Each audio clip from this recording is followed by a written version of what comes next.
Denny Sadauli.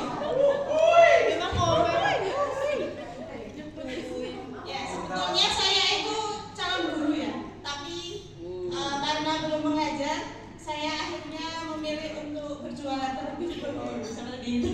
Kira jadi calon istri.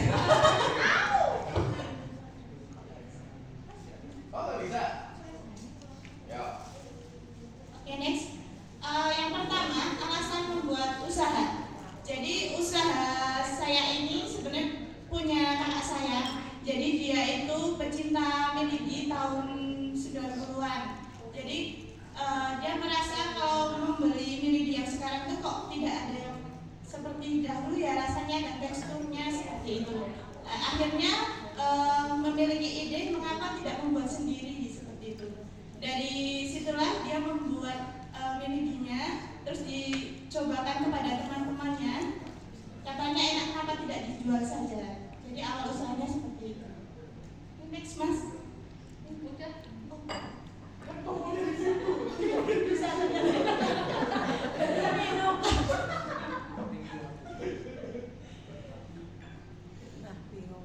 Oke.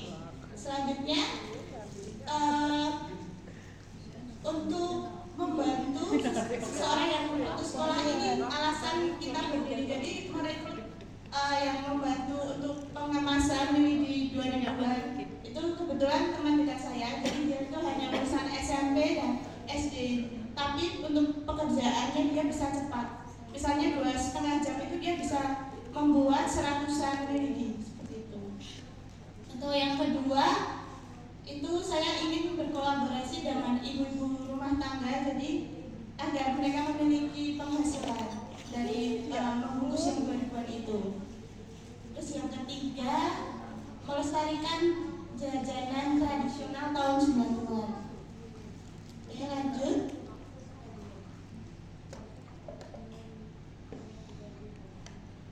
Menceritakan produknya. Jadi sudah sedikit saya cerita itu. Jadi awalnya karena kakak saya, lalu dari produk yang pertama kita jual itu hanya 2 rasa, yang original sama pedas asin. Nah, untuk sekarang sudah memiliki 16 rasa.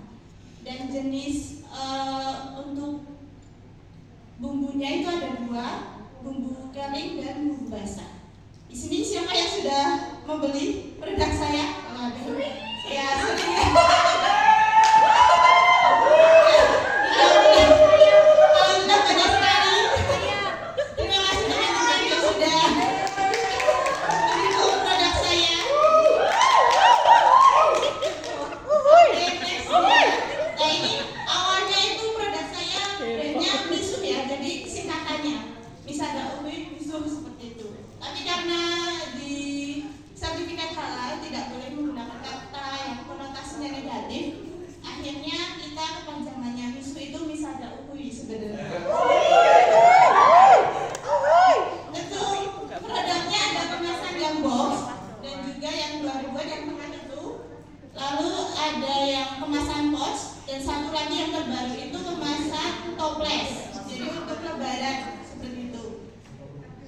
Untuk berat bersihnya yang toples dan si ini pouch yang besar itu 250 gram.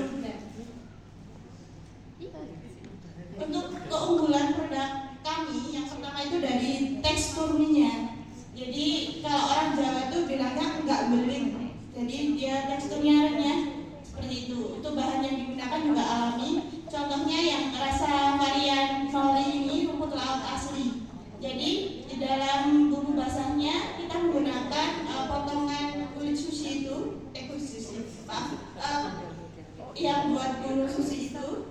Terus di atasnya ada awan nori, rumput laut kering. Terus keunggulan yang selanjutnya bisa request level pedasnya dan level asin atau manisnya. Karena kita bumbunya dibuat dadaan baik order seperti itu. Misalnya di GrabFood, ShopeeFood seperti itu, misal ditambah catatan itu bisa untuk tingkatan level pedas dan asinnya. Lalu keunggulan yang berikutnya bumbu basah, karena di zaman sekarang jarang yang jual bumbu basah, kebanyakan yang kering seperti itu. Terus legalitas produk kita juga sudah NIB, PIRT, halal, terus sudah pernah diuji cobakan di BPOM sebagai sampel produk di salah satu UMKM Kota Magelang. Yang ketiga, target market dan pesaing. Untuk target marketnya, yang pertama itu kita hanya mahasiswa dan pekerja kantoran. Tapi sekarang ada anak-anak juga usia 5-12 tahun. Karena kita ada punya kemasan kecil, box kecil itu 2000 itu.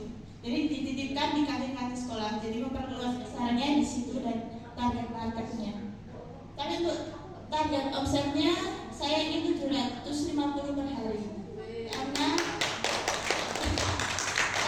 yang sekarang ini baru 20-30 box. Jadi kalau sekitaran 750 itu ya 50 box per hari sedikit. Untuk pesaing di Kota Magelang ada Mili di Gibal sama Mili di Jetar. Kalau yang di luar Kota Magelang itu ada Lidi Geli, Piting Semarang, Mili di Gerel sama Mili di Situmang. Yang keempat, penerapan 5S.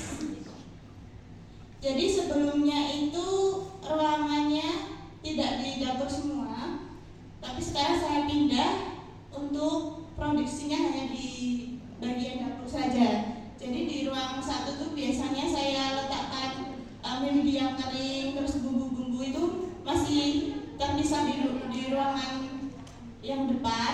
Saya pindah ke dapur semua dan membeli seperti kotak-kotak box seperti di gambar itu. Jadi ada box untuk mie dikering sendiri, lalu ada box untuk bumbu-bumbu kering, terus ada tepung terigu, seperti itu sudah saya pesan. Lalu untuk organisir bagian atas itu ada kayak kotak kecantikan itu untuk meletakkan stiker, lalu cap expired seperti itu. Nah untuk bagian peletakan bumbu kering juga sudah saya berikan rak, sebelumnya tidak ada. Lalu di bagian atas kompor juga sudah ada mili kering yang sudah saya goreng dan saya timbang. Jadi ketika ada yang order langsung bisa mengambilnya dengan mudah seperti itu. Yang kelima, yang didapat setelah mengikuti pelatihan.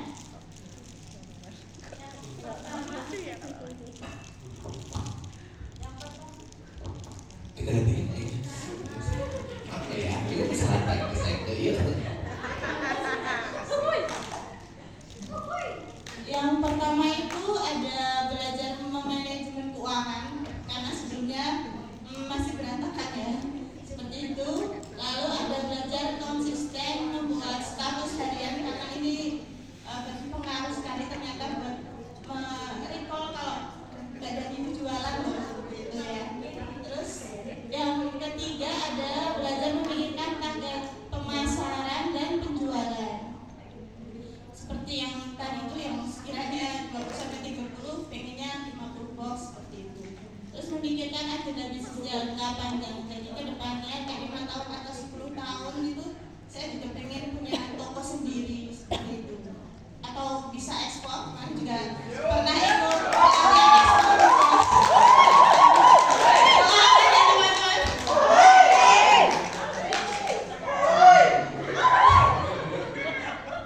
selanjutnya belajar tentang promosi, terus sudah membuat resep bisnis juga sekarang, dulunya masih nomor pribadi.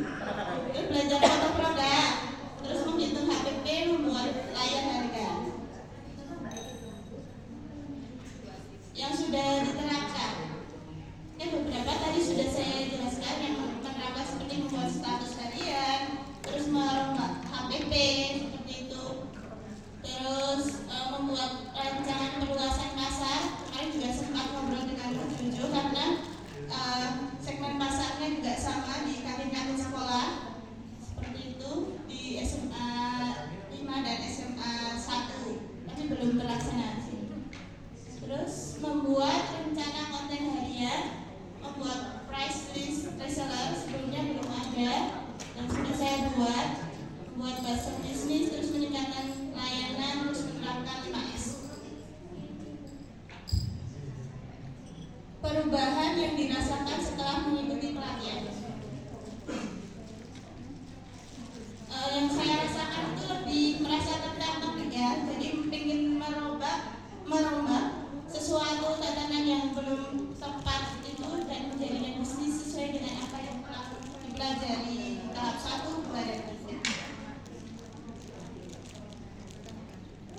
quotes dari saya, jangan pernah merasa tertinggal oleh pencapaian orang lain karena proses yang dilalui setiap orang memiliki alur yang berbeda. Tetap semangat dan jangan pernah menyerah. Assalamualaikum warahmatullahi wabarakatuh.